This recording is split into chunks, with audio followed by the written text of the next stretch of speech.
தங்கச் சிறகுகளும் தச்சனின் கருணையும். ஒரு அடர்ந்த காட்டின் ஓரத்தில் மணி என்ற ஏழை தச்சன் வாழ்ந்து வந்தான். அவன் மரவேலை செய்வதில் வல்லவன், ஆனால் மிகவும் ஏழ்மையில் இருந்தான். ஒரு நாள் காட்டில் மரம் தேடி சென்றபோது ஒரு நீல நிற பறவை வலையில் சிக்கித் தவிப்பதைக் கண்டான். அதன் சிறகுகள் சூரிய ஒளியில் தங்கம் போல மின்னின. மணி அந்த பறவை மீது இறக்கப்பட்டு மெதுவாக அதை வலையிலிருந்து விடுவித்தான்.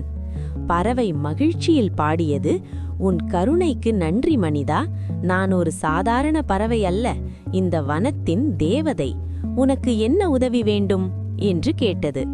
மணி மிகவும் அடக்கமாக, "எனக்கு செல்வம் வேண்டாம், என் உழைப்பால் வரும் வருமானம் போதும். ஆனால் ஊர் மக்களுக்கு பயன்படும் வகையில் ஏதேனும் ஒரு அதிசயம் செய்" என்றான். பறவை தனது இறக்கை ஒன்றை உதிர்த்தது. அது ஒரு மரக்கன்றாக மாறியது. "இதை உன் வீட்டின் முன் நட்டுவை.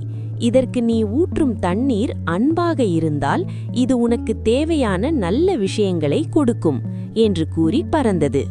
மரம் வளர்ந்து அற்புதமான கனிகளை தந்தது. அந்த செய்தி ஊர் நிலப்பிரபுவுக்கு தெரிந்தது. அவர் மணியிடம் வந்து, "இந்த மரத்தை எனக்கு விற்றுவிடு, இல்லையென்றால் பிடுங்கிக் கொள்வேன்" என்று மிரட்டினார். மணி பயப்படவில்லை. "இந்த மரம் அன்பினால் வளர்வது, அதிகாரத்தால் அல்ல" என்றான். நிலப்பிரபு மரத்தை வலுக்கட்டாயமாக பறிக்க முயன்றபோது மரத்தின் இலைகள் அனைத்தும் கூர்மையான முட்களாக மாறின. ஆனால் மணி தொடும்போது அவை மென்மையான பூக்களாக மாறின. நிலப்பிரபு தனது தவறை உணர்ந்தார். அதிகாரத்தை விட அன்பே பெரியது என்று புரிந்து கொண்டார். அதன் பிறகு மணியும் அந்த நிலப்பிரபுவும் இணைந்து அந்த ஊரிலுள்ள ஏழை மக்களுக்கு பல உதவிகளை செய்தனர். உண்மையான அன்பும் கருணையும் எத்தகைய அதிகாரத்தையும் பணிய வைக்கும். பேராசையை விட உழைப்பும் நேர்மையும் உயர்வு தரும்.